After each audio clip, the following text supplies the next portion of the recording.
تجھے وہ آدمی نظر نہیں آیا ہے؟ بابا سائی نے پوچھا۔ محرم خان کو شہر کے اس نوجوان نے مارا ہے؟ اس نے حیرت سے کہا۔ نہیں سائی، میں اگر تجھے یقین نہیں ہے تو بھی آزما لے، بابا سائی نے کہا۔ ان لوگوں نے میرے ساتھ دھوکہ کیا ہے جانو۔ محرم خان نے ڈھیر سارے خون تھوکنے کے بعد بمشکل تمام کہا۔ مجھے اکیلے کو ان سب نے مل کر مارا ہے، اس نے ٹوٹے پھوٹے الفاظ میں کہا اور ایک مرتبہ پھر خون تھوکا۔ اس مرتبہ مجھے اس کے 2 دانت بھی خون کے ساتھ گرتے دکھائی دیے۔ ایسا لگا جیسے کوئی پان کھانے کے بعد پیک تھوکتا ہے تو چھالیا کے 2-4 دانے بھی اس میں شامل ہو جاتے ہیں۔ ان سب نے مل کر تمہیں مارا؟ جانو نے بے یقینی سے کہا۔ ان 2 شہری لونڈوں اور نازک لڑکیوں نے؟ میں نے کہا نا کہ ان لوگوں نے مجھے دھوکے سے گھیرا تھا، محرم خان جھلا کر بولا۔ اگر یہ اتنا ہی بڑا سورما ہے تو سب کے سامنے مجھ سے مقابلہ کرے، میں نے کہا۔ میرا کوئی ساتھی درمیان میں دخل دے تو تم اسے بے درے گولی مار دینا، میری طرف سے تمہیں اجازت ہے۔ ہاں، اگر تم میں سے کوئی بیچ میں آیا تو اسے میں اپنے ہاتھ سے گولی ماروں گا، بابا سائی نے کہا۔ محرم خان زخمی ہے جانو، اس کے ایک اور ساتھی نے کہا۔ اسے نہ جانے کہاں چوٹ آئی ہے، اب تو یہ آسانی سے مار لیں گے۔ میں نے بولنے والے کی طرف دیکھا، وہ محرم خان کی طرح دراز قد اور مضبوط جسم کا آدمی تھا۔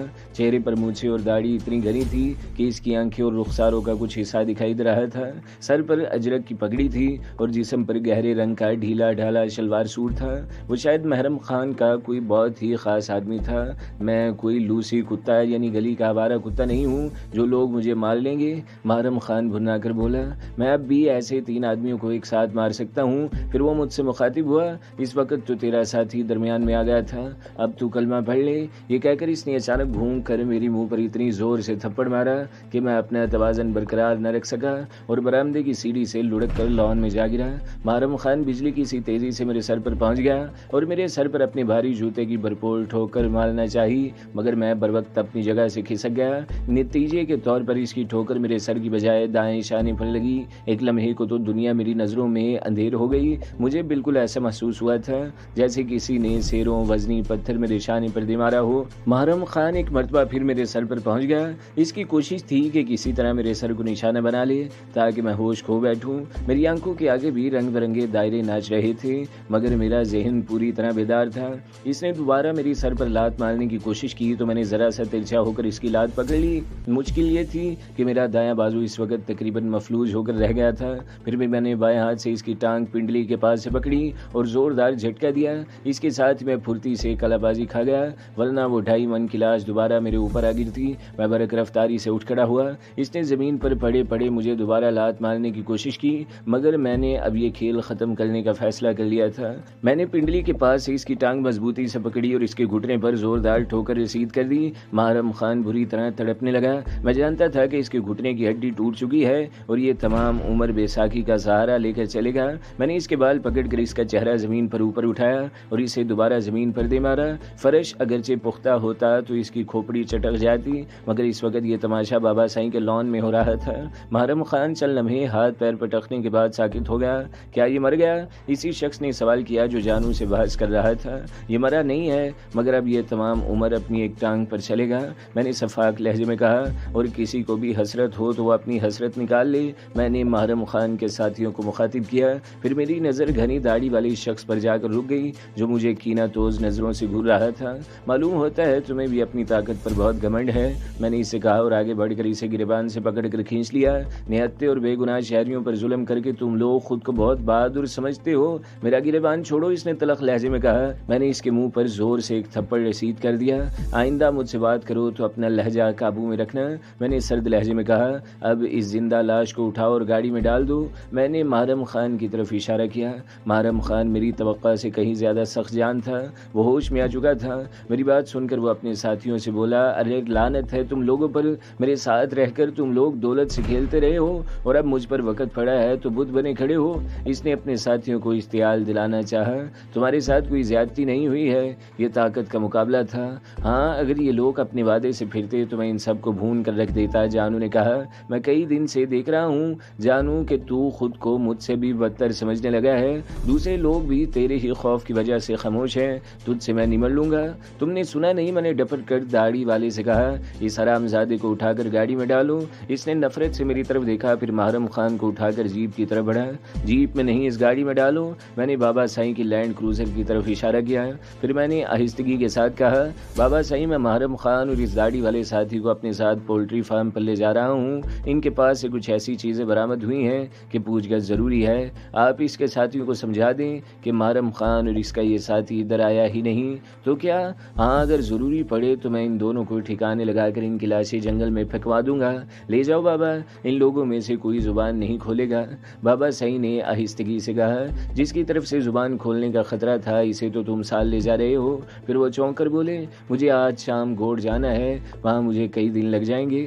تو پھر یہ لینڈ کروزر آپ لے جائیں۔ میں نے کہا، گاڑی تو میرے پاس دوسری بھی ہے، ضرورت پڑے تو عمران آٹو سے کوئی گاڑی اور لے لینا، میں انہیں ابھی فون کر دیتا ہوں۔ مزید گاڑی کی ایسی ضرورت تو نہیں ہے مگر پڑ بھی سکتی ہے۔ میں نے کہا، ٹھیک ہے پھر میں شو روم والوں کو فون کر دوں گا کہ میرے آدمی جس وقت بھی آئیں اور جو گاڑی بھی مانگے انہیں دے دو۔ وہ شاید عمران آٹوز کے مستقل گاہک تھے اور ہر سال گاڑی بدلنے کے عادی تھے۔ اچھا بابا صحیح مجھے اجازت دے۔ میں نے کہا، مجھے ابھی بہت کام کرنے ہیں، مجھے اچانک پیٹر کا خیال آ گیا تھا۔ ٹھیک ہے بابا، پھر 2-3 دن بعد ملاقات ہوگی۔ بابا صاحب نے مجھے گلے سے لگاتے ہوئے کہا۔ داڑھی والے نے محرم خان کو اس دوران میں گاڑی میں ڈال دیا تھا اور خود باہر کھڑا تھا۔ اسے ایک طرف کھسکا کر تم بھی گاڑی میں بیٹھو، میں نے درست لہجے میں کہا، بلکہ اسے اٹھا کر بٹھا دو۔ اس نے محرم خان کو اٹھا کر بٹھایا اور خود بھی بیٹھنا چاہ رہا تھا کہ میں نے اسے روک لیا۔ میں نے تیمور کو اشارہ کیا کہ اس کی بھی تلاشی لو۔ تیمور نے ماہرانہ انداز میں داڑھی والے کی تلاشی لی اور موٹی جیب سے بھی .45 کا بھاری ریوالور اور اسی قسم کے 2 خنجر برآمد کر لیے جیسے محرم خان کی جیبوں سے برآمد ہوئے تھے۔ میں نے وہ دونوں خنجر بھی اپنی تحویل میں لے لیے۔ میری اس کارروائی کے بعد داڑھی والے کے چہرے پر مایوسی پھیل گئی۔ تیمور نے ڈرائیونگ سیٹ سنبھالی، اس کے ساتھ ہی گلوریا اور شازیہ بھی بیٹھ گئی تھی۔ مجھے کوئی کپڑا دو تاکہ میں ان کی آنکھوں پر پٹی باندھ سکوں، ورنہ لانڈی کورنگی کا علاقہ تو ان لوگوں کا دیکھا بھالا ہوگا۔ ہمارے پاس سے چھوٹتے ہی یہ دوبارہ ان ساتھیوں کو لے کر دھاوا بول دیں گے اس جگہ پر۔ میں نے ان لوگوں کو مس گائیڈ کرنے کے لیے بالکل ہی الٹ سمت کا نام لیا تھا۔ قائد آباد پر پولیس کی 2-3 موبائلز ہر وقت موجود رہتی ہیں، تم انہیں ناک آؤٹ کیوں نہیں کراتے؟ تیمور کی بات بھی معقول تھی۔ میں نے باری باری ان دونوں کی کنپٹیاں سہلا دیں۔ وہ دونوں غیر فطری طور پر سیٹ پر ڈھلک گئے۔ میں نے انہیں سیدھا کر کے بٹھا دیا تاکہ باہر سے دیکھنے والے کسی قسم کے شبے میں مبتلا نہ ہوں۔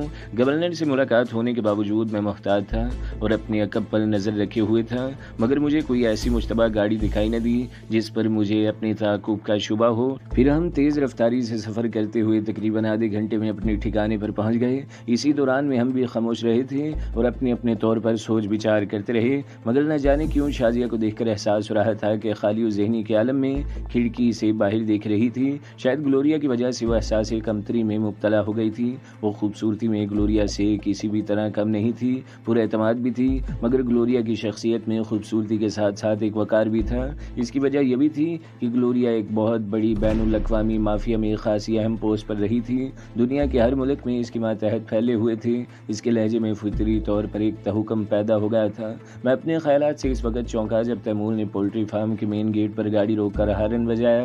فوراً ہی مین گیٹ کھل گیا۔ اب وہ واقعی ایک ایسا پولٹری فارم نظر آ رہا تھا جہاں بڑے پیمانے پر پولٹری فارمنگ ہوتی ہو۔ دائیں سمت میں ایڈمنسٹریشن بلاک تھا جہاں پولٹری فارم کے مینیجر اور دیگر سٹاف کے بیٹھنے کے لیے کمرے تھے۔ بائیں جانب ناصر نے اپنے لیے قامتی کمرے بنوائے تھے۔ تیمور گاڑی اسی سیمن لیتا چلا گیا۔ گاڑی رکتے ہی نذیر برآمدے میں نکل آیا۔ اسے دیکھتے ہی میں نے پیٹر کے بارے میں پوچھا، ہمارے مہمان کا کیا حال ہے؟ مہمان خیریت سے ہے، مگر اب تک شاید آپ کو 1 لاکھ گالیاں دے چکا ہے، نذیر نے مسکرا کر کہا۔ اچھا کچھ لوگوں کو بلاؤ، یہ 2 مہمان اور ہیں، پہلے ذرا ان کی خبر گیری کرنا ہے، مگر انہیں پیٹر کے ساتھ مت رکھنا۔ یہاں صرف 5 بیڈ روم ہیں، اگر آپ اسی رفتار سے مہمانوں کو لاتے رہے تو ہمیں مرغیوں کے ڈربوں میں سونا پڑے گا، نذیر نے ہنس کر کہا۔ ان کی فکر مت کرو، انہیں تو میں آج ہی رات میں کسی وقت روانہ کر دوں گا، میں نے شفاق لہجے میں کہا۔ محرم خان اور اس کے ساتھی کو ایک ایسے کمرے میں پہنچا دیا گیا جہاں فرنیچر کے نام پر ایک سٹول بھی تھا، فرش پہ کارپیٹ تھا، نہ کوئی چیز اور تھی، بس انہیں ایک عیاشی میسر تھی کہ وہ کمرہ ساؤنڈ پروف ہونے کی وجہ سے ایئر کنڈیشن تھا۔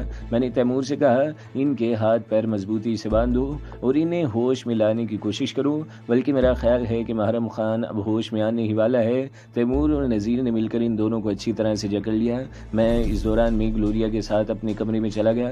شازیہ بغیر کہے ہمارے لیے کافی بنانے چلی گئی۔ میری غیر موجودگی میں تمہیں کوئی نہ کوئی شازیہ یا کانتا مل جاتی ہے، گلوریا نے طنزیہ لہجے میں کہا۔ میں تو مغربی معاشرے میں پلی بڑی ہوں، میرے نزدیک مردوں سے دوستی اور دیگر معاملات عام سی بات ہیں، مگر یہ تو مشی کی لڑکیاں ہیں اور نام نہاد کنواریاں بھی ہیں۔ کیسی بے شرم لڑکی ہے کہ کھلے عام اپنے بھائی کے سامنے تم سے محبت جتاتی ہے۔ یہ بات اگر میں کرتی تو اتنی مایوب معیوب نہ ہوتی؟ تم کر کے تو دیکھو، میں نے مصنوعی غصے سے کہا۔ کتنی دفعہ تو کر چکی ہوں۔ گلوریا کے لہجے میں اچانک اداسی آئی۔ کیا تم نے؟ اسے خاموش ہونا پڑا کیونکہ اسی وقت شازیہ کافی لے کر آ گئی تھی۔ کافی پینے کے دوران میں گلوریا نے کہا، میں ابھی تمہیں ایک سرپرائز دوں گی۔ اس کے چہرے پر شوخ مسکراہٹ تھی۔ کیا اپنی ٹوپی سے خرگوش برآمد کرو گی یا شازیہ کو بلی بناؤ گی؟ میں نے پوچھا۔ ابھی وہ کوئی جواب دینے ہی والی تھی کہ تیمور کمرے میں آ گیا اور گہرے گہرے سانس لیتا ہوا بولا، اوہو، یہاں کافی کا دور چل رہا ہے۔ جاؤ، تمہاری دونوں مہمانوں کو ہوش آ گیا ہے، اب تم ان کی گالیاں سنو، میں جب تک کافی کا ایک کپ پی لوں۔ میں نے پھرتی سے اپنی جگہ چھوڑ دی۔ میرے ساتھ گلوریا بھی کھڑی ہو گئی۔ میں نے دروازے کی طرف بڑھتے ہوئے کہا، میں ایک نظر پیٹر کو دیکھ لوں، پھر ان دونوں کی بھی خبر لے لوں گا۔ پیٹر جس کمرے میں تھا اس میں ضرورت کا ہر سامان موجود تھا، بس نذیر نے اس کے ہاتھ پاؤں باندھ رکھے تھے۔ مجھے دیکھتے ہی وہ چیخ کر بولا، یو باسٹرڈ، تمہاری اتنی جرت کیسے ہوئی کہ تم نے ایک معزز امریکن شہری کے ساتھ یہ سلوک کیا؟ میرے سفارت خانے کو اب تک اس بات کا علم ہو گیا ہوگا اور وہ تمہارے پورے ملک کی ایسی تیسی کر دیں گے۔ میں نے آگے بڑھ کر اس کے چہرے پر زناٹے دار تھپڑ رسید کیا اور بولا، اپنی گندی زبان بند کر معزز شہری، مجھے صرف یہ بتاؤ کہ را والوں سے تمہارا کیا گٹھ جوڑ ہے اور یہاں کن لوگوں سے تمہارا رابطہ ہے؟ را؟ اس نے حیرت سے دہرایا، تم کس را میٹیریل یعنی خام مال کی بات کر رہے ہو؟ میرا تو یہاں کوئی بزنس بھی نہیں ہے۔ تمہاری یہ ساری معصومیت ایک لمحے میں نکال دوں گا۔ میں نے کہا، میں تمہیں 2 گھنٹے مزید دے رہا ہوں، اس دوران میں اچھی طرح سوچ لو، زبان نہیں کھولو گے تو تمہاری لاش ٹکڑوں میں یہاں سے واپس جائے گی۔ یہ کہہ کر میں نے دروازہ لاک کر دیا اور محرم خان کے کمرے کی طرف بڑھ گیا۔ محرم خان اور اس کا ساتھی فرش پر بندھے پڑے تھے۔ وہ دونوں ہوش میں تھے اور مجھے خوفناک نتائج کی دھمکیاں دے رہے تھے۔ میں نے جیب سے وہ خنجر نکالا جو محرم خان کے پاس سے برآمد ہوا تھا اور سرد لہجے میں بولا، تمہارے پاس یہ خنجر کہاں سے آیا؟ یہ مجھے ایک دوست نے تحفے کے طور پر دیا تھا، اس نے برائی ہوئی آواز میں کہا۔ یہی تحفہ تمہیں بھی ملا تھا؟ میں نے داڑھی والے سے پوچھا۔ اس نے میری بات کا کوئی جواب نہیں دیا، بس تھوک نگل کر رہ گیا۔ اپنے اس دوست کا نام بتاؤ، میں نے محرم خان سے پوچھا۔ اس کا نام تو میں مر کے بھی نہیں بتاؤں گا، محرم خان نے فیصلہ کن لہجے میں کہا۔ ٹھیک ہے، میں نے کہا، میں تمہیں بھی 2 گھنٹے کا وقت دے رہا ہوں، اس دوران میں اچھی طرح سوچ لو۔ یہ کہہ کر میں باہر نکل گیا۔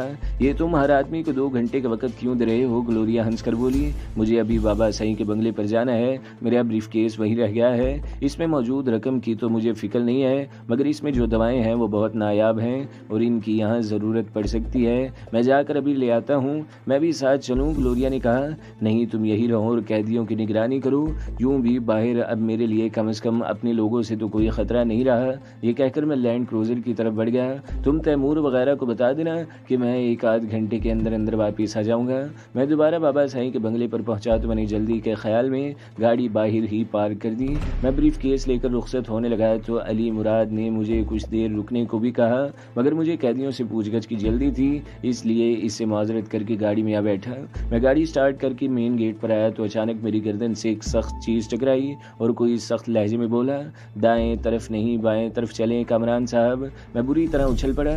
تم گاڑی میں داخل کیسے ہوئے؟ میں نے پوچھا۔ ان گاڑیوں کے لاک کھولنا کوئی پرابلم نہیں ہے، بس اب خاموشی سے چلتے رہیے۔ مگر تم ہو کون؟ میں جھنجھلا کر بولا۔ یہ بھی آپ کو ٹھکانے پر چل کر معلوم ہو جائے گا، اس نے ادب سے جواب دیا۔ ہاں، اگر آپ نے کوئی چالاکی دکھانے کی کوشش کی تو پھر مجھے بھی کوئی انتہائی قدم اٹھانا پڑے گا۔ میں اپنی جلد بازی اور بے پرواہی پر دل ہی دل میں کھولتا ہوا اس کے بتائے ہوئے راستے پر چلتا رہا۔ گاڑی سخی حسن کے ویرانوں میں سفر کر رہی تھی۔ دونوں طرف بلند و بالا ٹیلے تھے اور ان ٹیلوں پر مجھے کہیں کہیں رائفل بردار بھی نظر آ رہے تھے۔ میں نے خود سے کہا، برے پھن سے میاں کامران اب بھگتو۔ پھر ایک موڑ گھومتے ہی میرے ہمراہی نے کہا، گاڑی روک دیں۔ اس کے ساتھ ہی 7mm کے 2 فائر ہوئے اور ویرانہ ان فائروں سے گونج کر رہ گیا۔ سامنے ہی ایک قطار میں مختلف خیمے اور لکڑی کے ایسے پورٹیبل کیبن نظر آ رہے تھے جنہیں بوقت ضرورت فوری طور پر کہیں بھی منتقل کیا جا سکتا تھا۔ فوراً ہی گاڑی روک کر مشین گن سے مسلح 4 افراد آ کر کھڑے ہو گئے۔ میرے ہمراہی نے مجھے نیچے اترنے کا اشارہ کیا۔ غالباً سخی حسن کے عقبی حصے میں پھیلا ہوا پہاڑ گنج کا وسیع اور عریض علاقہ تھا۔ پہلی نظر میں وہاں پہنچ کر مجھے ایسا لگا تھا جیسے میں صبح سرحد کے کسی علاقے میں پہنچ گیا ہوں۔ اونچی نیچی پہاڑیوں پر مسلح افراد کھڑے تھے۔ وہ شاید مجھے یہ جتانے کے لیے سامنے آئے تھے کہ میں ہیرو بننے کی کوشش نہ کروں۔ جس انداز میں لانے والے نے بات کی تھی اسے میں نے ذرا بھی اہمیت نہیں دی تھی۔ میرا خیال تھا کہ موقع ملتے ہی اس سے چھٹکارا حاصل کر لوں گا، مگر وہ کم بخت بلا کا ذہین اور مستعد شخص تھا۔ اس نے مجھے ایک لمحے کا بھی موقع نہیں دیا اور اسی خوش فہمی نے مجھے ان خطرناک لوگوں میں پھنسا دیا تھا۔ مجھے رہ رہ کر خود پر غصہ آ رہا تھا۔ میں بریف کیس تو پھر کسی بھی وقت بابا سائیں کے بنگلے سے لے جا سکتا تھا۔ بریف کیس لانے کا تو صرف بہانہ تھا۔ میں بابا سائیں کی طرف سے فکر مند تھا۔ اصل میں تو میں یہ معلوم کرنے آیا تھا کہ بابا سائیں کے ساتھ کتنے گارڈز گوٹھ گئے ہیں۔ مزید حماقت یہ کی کہ تیمور یا گلوریا میں سے کسی کو ساتھ بھی نہیں لیا۔ اصل میں گورنر صاحب سے ملاقات کے بعد میں کم از کم اپنے ملک میں تو آزاد اور معزز شہری سمجھنے لگا تھا خود کو۔ اس وقت سب سے بڑی الجھن یہ تھی کہ یہ لوگ آخر ہیں کون اور مجھ سے کیا چاہتے ہیں۔ وہ علاقہ کچھ ایسا تھا کہ اس کے ارد گرد اونچی نیچی چٹانیں تھیں، درمیان میں پیالہ نما کچھ ہموار جگہ تھی، وہاں متعدد خیمے لگے ہوئے تھے۔ ایک خیمہ قدرے بڑا تھا، اس کے سامنے ایک رخت چہروں والے 2 مسلح نوجوان موجود تھے۔ میرے وہاں پہنچتے ہی نہ جانے کی سمت سے مزید 3 مسلح افراد نمودار ہوئے اور انہوں نے مجھے اپنی گنوں کی زد میں لے لیا۔ مجھے وہاں تک لانے والا فوراً ہی اس بڑے خیمے میں داخل ہو گیا جس کے سامنے مسلح نوجوان کھڑے تھے۔ میں نے دل ہی دل میں سوچا، اس ملک کا کیا حشر ہونے والا ہے جہاں قدم قدم پر دہشت پسند تنظیمیں موجود ہیں۔ وہ سب لوگ اپنے انداز اور حرکات سے تربیت یافتہ کمانڈوز لگ رہے تھے۔ ان کے لباس بھی کمانڈوز ہی کی طرح تھے۔ وہ لوگ سبز رنگ کے ایسے پرنٹڈ کپڑوں میں ملبوس تھے جیسے عام طور پر پاکستانی کمانڈوز استعمال کرتے ہیں تاکہ انہیں درختوں اور جھاڑیوں میں کیموفلاج ہونے میں دشواری پیش نہ آئے۔ وہ سب کثرتی جسموں کے چاقو چبند نوجوان تھے۔ کچھ کے ہاتھوں میں کلاشنکوف کے علاوہ 7mm اور G3 کی مہلک رائفلیں بھی تھیں۔ ان میں سے کسی نے مجھ سے لفظ بھی نہ کہا تھا، بس کرخت چہروں سے مجھے گھور رہے تھے۔ کون ہو تم لوگ اور مجھ سے کیا چاہتے ہو؟ میں نے ان کی مسلسل خاموشی سے جھنجھلا کر پوچھا، مگر ان میں سے کسی نے جواب نہ دیا۔ اچانک بڑے خیمے کے دروازے پر مجھے مضبوط جسم، دراز قد اور شفاف چہرے کا ایک شخص دکھائی دیا۔ اس کے چہرے پر مردانہ وجاہت تھی اور آنکھوں میں بلا کی چمک۔ مجھے دیکھ کر اس کے کرخت اور شفاف چہرے پر مسکراہٹ آئی تو اس کی شخصیت ہی تبدیل ہو کر رہ گئی۔ ویلکم مسٹر کامران، ویلکم، اس نے میری طرف بڑھتے ہوئے کہا اور اپنا ہاتھ مسافے کے لیے آگے بڑھا دیا۔ اسے دیکھ کر وہاں کھڑے ہوئے مسلح نوجوان اچانک مؤدب نظر آنے لگے اور ان کی گنوں کا رخ زمین کی طرف ہو گیا۔ میں نے آگے بڑھ کر مسافہ کیا تو مجھے احساس ہوا کہ اس کی گرفت نہ صرف انتہائی سخت تھی بلکہ اس میں گرم جوشی بھی تھی۔ کون ہو تم لوگ اور مجھے یہاں کیوں لایا گیا ہے؟ میں نے سرد لہجے میں پوچھا۔ تمہیں اس طرح یہاں بلوانے کی معذرت چاہتا ہوں، اس نے دوستانہ لہجے میں کہا۔ آؤ باقی باتیں اطمینان سے بیٹھ کر کریں گے، اس نے ہنستے ہوئے کہا۔ اس کے سفید اور ہموار دانتوں کی جھلک دکھائی دی۔ اس سے اندازہ ہو رہا تھا کہ وہ شخص سگریٹ وغیرہ کا عادی نہیں ہے۔ مجھے گن پوائنٹ پر یہاں لا کر اطمینان سے باتیں کرنا چاہتے ہو؟ میں نے درست لہجے میں کہا۔ یہ تو تمہارے آدمی کی قسمت اچھی تھی کہ وہ میرے ہاتھوں بچ گیا، ورنہ تم میرا نام جانتے ہو، یہ بھی جانتے ہوگے کہ میں اس قسم کے لوگوں سے کیسے پیش آتا ہوں۔ کمان، اس نے ہنس کر کہا، اب غصہ تھوک دو اور اطمینان سے بیٹھ کر بات کرو۔ اس نے میرا ہاتھ پکڑ کے بے تکلفی سے خیمے کی طرف کھینچنے کی کوشش کی مگر وہ مجھے اپنی جگہ سے 1 انچ بھی نہ ہلا سکا۔ اطمینان سے اور دوستانہ ماحول میں بات اس وقت ہو سکتی ہے جب مجھے یہ یقین ہو جائے کہ میں دشمنوں کی نہیں دوستوں کے درمیان ہوں، میں نے سرد لہجے میں کہا۔ جیسا تمہارے متعلق سنا تھا ویسا ہی پایا، وہ مسکرا کر بولا۔ میں جانتا ہوں کہ تم آسانی سے کسی پر بھی اعتبار نہیں کرتے۔ میں یہ بھی جانتا ہوں کامران کہ تم بدترین حالت میں بھی نروس نہیں ہوتے۔ مطلب کی بات کرو، میں نے درست لہجے میں کہا۔ بدترین حالات زیادہ سے زیادہ یہی ہوں گے کہ تمہارے آدمی مجھے گولیوں سے چھلنی کر دیں گے، تو یہ میرے لیے کوئی نئی یا انوکھی بات نہیں ہے۔ میں جانتا ہوں کہ میری موت اسی انداز میں واقع ہوگی، اس لیے میں نے اس موضوع پر سوچنا ہی چھوڑ دیا ہے۔ اگر ہم تمہارے دشمن ہوتے تو کیا تم اب تک زندہ ہوتے؟ وہ بھی سنجیدہ ہوگا۔ میرا آدمی تمہیں یہاں لانے کی زحمت ہی کیوں کرتا؟ وہ راستے ہی میں تمہاری کھوپڑی میں ایک گولی اتار دیتا۔ مجھے اب بھی اس کی بات پر یقین نہیں آیا تھا کہ واقعی وہ میرا دوست ہے۔ ممکن ہے وہ مجھ سے کچھ اگلوانا چاہتا ہو۔ خیر، اب تو میں یہاں اپنی حماقت اور بے پرواہی کی وجہ سے آ ہی گیا تھا۔ اس کی بات سننے میں کوئی حرج بھی نہیں تھا۔ میں نے چند لمحے اس کی باتوں پر غور کیا، پھر اس کے خیمے کی طرف بڑھ گیا۔ میرا خیال تھا کہ خیمے میں چارپائی، بستر، پانی کا گھڑا وغیرہ ہوگا، مگر وہاں تو پرانی سی ایک آفس ٹیبل، چند فولڈنگ کرسیاں اور دفتری استعمال کی کئی چیزیں نظر آئیں۔ میں نے ہنس کر کہا، اس کا مطلب یہ ہے کہ تم باقاعدہ اور منظم طریقے سے دہشت گردی کر رہے ہو۔ ظاہری حالات دیکھ کر نتائج اخذ کرنے میں عجلت سے کام مت لو، اس نے ہنس کر کہا۔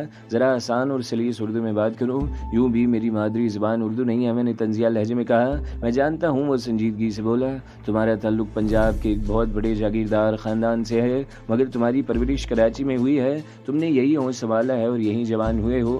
ویری گڈ، میں نے پھر تلخ لہجے میں کہا۔ اس کا مطلب ہے کہ تم نے میرے بارے میں معلومات بھی اکٹھی کر رکھی ہیں۔ معلومات؟ وہ استہزائیہ انداز میں ہنسا۔ تو ایک مرتبہ پھر مجھے اس کے سفید جھلملاتے دانتوں کی جھلک دکھائی دی۔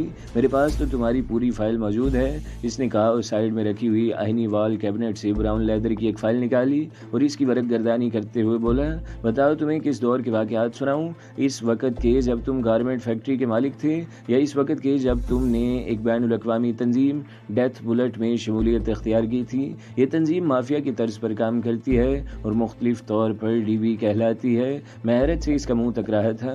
ڈی بی کے نام سے تو اس کا ہر چھوٹا بڑا کارکن واقف ہوگا، مگر ڈیتھ بلٹ کے اصل نام سے محض چند لوگ ہی واقف ہو سکتے تھے۔ مجھے اس کی معلومات پر واقعی حیرت تھی اور میں اتنا زیادہ حیران تھا کہ کوشش کے باوجود اپنے چہرے کے تاثرات اسے چھپانے میں ناکام رہا تھا۔ ابھی سے حیران ہو گئے؟ وہ گویا محظوظ ہوتے ہوئے بولا۔ پھر تنظیم کے ایک اعلیٰ عہدیدار گلوریا تم سے ٹکرائی اور تم دونوں ایک دوسرے کے عشق میں مبتلا ہو گئے۔ یہیں سے تم نے ڈی بی سے مخالفت کا راستہ اپنایا، پھر سب کچھ چھوڑ کر ملک کے لیے کام کرنے لگے۔ تم تو خیر ہو ہی زمین کے بیٹے، اور جو کچھ تم نے کیا وہ تمہارا فرض تھا، مگر تعریف کے قابل تو گلوریا ہے، جو اپنوں کی مخالفت مول لے کر محض تمہاری خاطر جان کی بازی لگاتی رہی ہے۔ ونود پانڈے سے وہ مائکرو فلم حاصل کرنے میں گلوریا اور تیمور کا بھی اتنا ہی حصہ ہے جتنا تمہارا۔ وہ بولتے بولتے چند لمحوں کو رکا تو میں نے کہا، میں مانتا ہوں کہ تم نے بہت ارکریزی سے میرے متعلق معلومات حاصل کی ہیں، مگر اب تم مجھ سے کیا چاہتے ہو؟ میری فائل تمہارے سامنے ہے، اس لیے تم یہ بھی جانتے ہوگے کہ اب میں ایسا کوئی بھی کام کسی بھی قیمت پر نہیں کروں گا جو ملک و قوم کے مفاد کے خلاف ہو۔ تو دوستو، اگلی قسط سننے کے لیے ہمارے چینل کو ضرور سبسکرائب کریں، ویڈیو کو لائک کریں اور بیل کے آئیکن پر بھی کلک کر دیں تاکہ ہر جو آنے والی ویڈیوز ہیں وہ آپ کو سب سے پہلے ملتی رہیں۔